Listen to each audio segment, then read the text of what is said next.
үндсэн хууль үндэсний аюулгүй байдлыг үзэл баримтлал хөлийн тухай хуулийг зөрчөөд хөлийн зурагт байрлах 10 хөлийн боомтой орчимд улсын хилээс одоо 1-2 км-ийн зайд байрлалтай нийтдээ 34,227 газар ашиглуулах шийдвэр бас өнөөдөр тодорхой боллоо.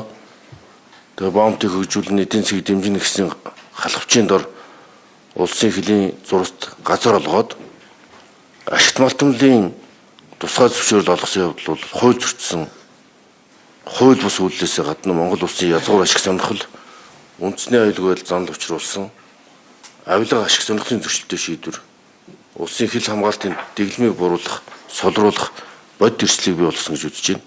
Юм учраас Монгол улсын ерөнхийдөө засгийн газар энэхүү хууль бусад үйл ажиллагааг хэрхэв зөвшөөрч болохгүй.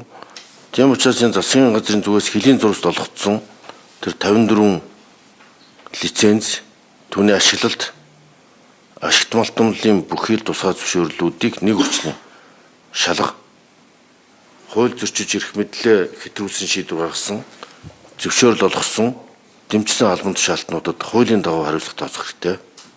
Хилээ зэгцэл номсрон генерал газраа зэгцэл хууль зүйн дотоод хэрэг юм. За ингээд энэ тогтоолыг хүчингү болгох тухай асуудлыг шийдвэрлэж байна.